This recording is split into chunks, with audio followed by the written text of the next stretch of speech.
Chapter 36. Amelia. I was staring at my swollen under eyes in the mirror when a knock on the door startled me. I inhaled and wiped my tears. "Come in," I whispered mistily, but my voice was audible enough to be heard from the other side.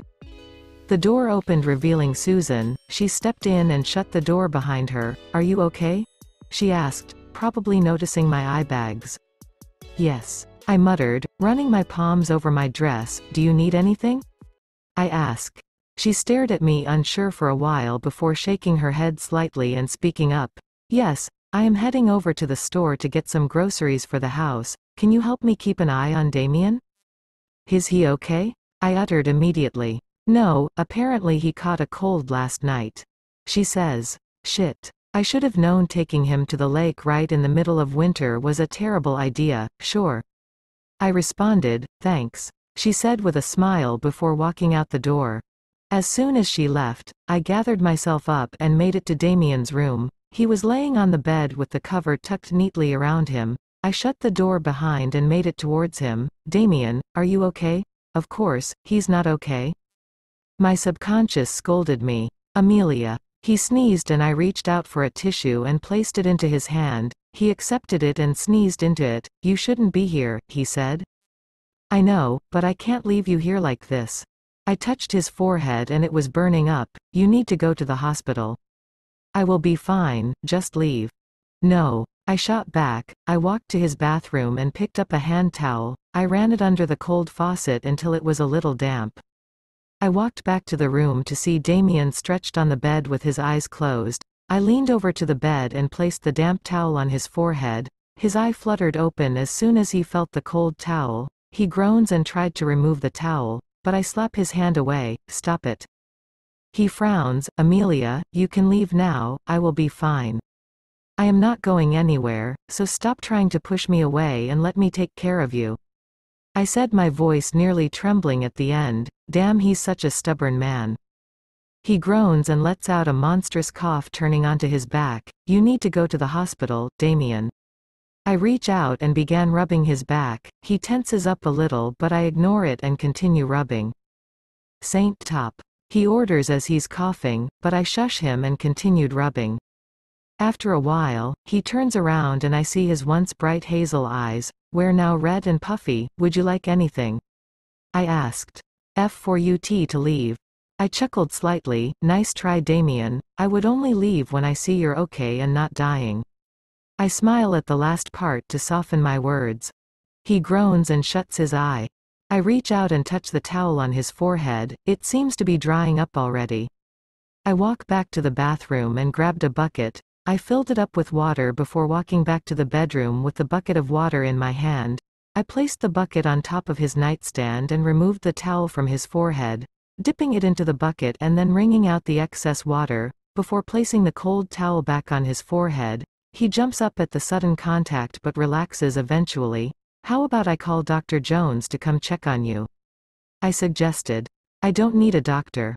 He shots back, opening his eyes. "I am sorry, I started." He grunts, cutting in. "Why, you should learn to stop apologizing all the time. Not everything that happens is your fault." He barks. "Sorry." I started and corrected myself immediately. "I mean, okay." He ignores me and shuts his eyes, slowly wincing in pain. I reach out and take his head, laying it on my laps as I begin running my fingers through his thick curly hair, massaging his scalp. He lets out a light moan, making me giggle. "You like it, Silence. I took my hands away as he didn't answer. "Don't stop." He whines like a 3-year-old denied candy. He searches for my hand and places it back in his hair. I giggle. I push my hand further into his hair and continued massaging his scalp. Chapter 37. Amelia. I woke up and found myself face to face with Damien and his arms caged tightly around my waist. I reached out and touched his forehead. He is little warm, which means the fever has subsided, thankfully. Slowly, I turned and loosened his hold on my waist without waking him. Bringing my foot to the floor, I slipped out of the room to the kitchen where Susan was peering into the oven. "Morning, Susan," I said, opening the fridge and reaching out for the carton of milk. She spun around. "Morning, dear," she replies with a smile. "How's Damien?" She asks, "You two were sleeping so peacefully last night, I didn't want to wake you." I smile, better, his fever seems to have subsided a bit.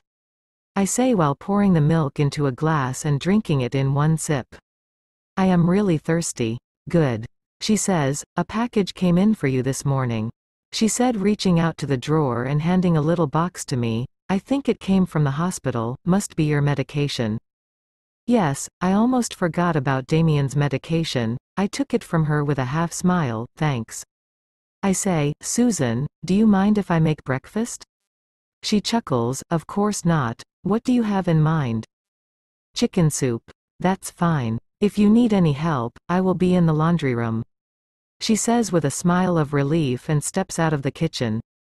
As soon as she left, I searched through the fridge and found enough ingredients to make my chicken soup.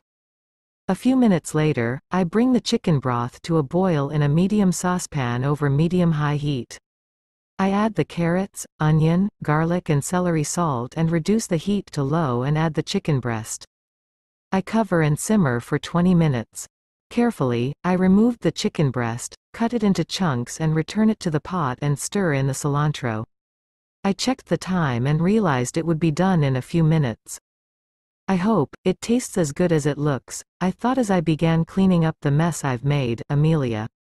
A rusty voice called and I spurned around to see Damien. He looks a lot stronger now, through his nose is still a little red. "You should be in bed."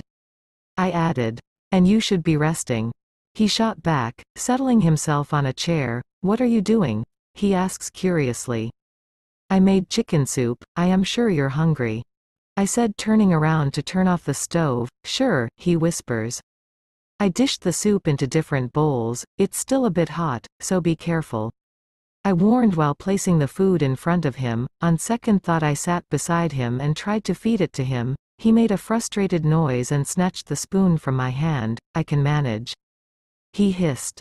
I scoff. "I was just trying to help." He snorts and began eating. I got nervous as he took his first spoon. "What if it's too salty or too spicy?" He grunts. "It's fine," he says. Did I say that aloud? "Thanks," I mumbled, though I would have preferred a better compliment than just fine. We ate in silence. He seems to be lost in thoughts. As soon as he was done, I handed him his medication. He shoved it into his mouth and swallowed without questioning. I reached out for a glass of water and placed it in his hand. He accepted it and gulped it in one sip. "You should get some rest, Amelia," he says, his eyebrow furrowing with worry. "I will," I assured him with a smile, even though he couldn't see it. I reached out and touched the crook of his neck, feeling his temperature again. "He's a lot warmer now. Your fever has gone." I smile. And silence follows. He reaches out and traces his finger across each angle of my face. I smiled and closed my eyes for a short while, trying to memorize each feeling and sensation. "I wish I could take care of you," he whispers in a broken tone. I felt a pang in my heart at his words. I never want him to feel that way. Never. I was about to say something and comfort him, when a voice interrupts. "That smells nice." I turned around to see Lucas making it towards us with a smile on his face. "Hey, Lucas." 3. "Hey," he replied, roaming his eyes goofily to the almost empty plates of soup on the table. I chuckled slightly. Chapter 38. Amelia. I opened the door to see Damien, sitting on the bed. He was speaking on the phone. It's clearly a business call.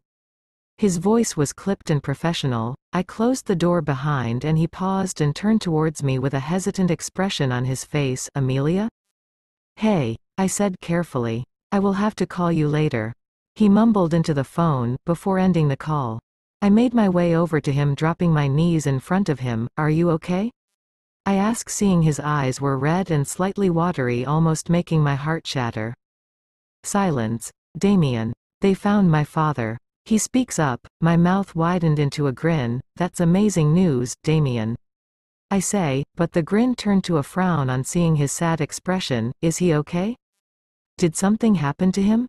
"He was found unconscious in an abandoned warehouse in Seattle," he said with an unknown emotion on his face. I couldn't tell what he's thinking or how he's feeling. "He's currently in a coma, but the doctor assures he will be fine." I let out a sigh of relief on hearing those last words. I rest my hands under his chin, urging his face upwards to me. He jolts it away and I cup his face, urging it back to me. Your father will be fine, Damien, I assured him. You need to run far away from here. He says, his eyes slightly watery. I can't protect you, he chokes out. I am not going anywhere, I am gonna be right here no matter what. I say, my voice thickening slightly because I knew it was a lie.